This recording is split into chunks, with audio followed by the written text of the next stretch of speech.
ऊसाची लागण केलेली आहे आणि पाणी भरत्या वेळेस हुमणी अळीचा प्रादुर्भाव दिसतोय आपल्याला.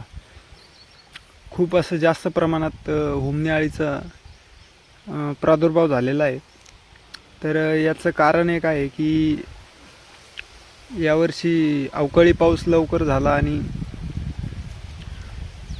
जे शेणखत टाकतो आपण ते पूर्ण उन्हामध्ये भाजलं नाही, थोडं उशिरा टाकलं गेलं.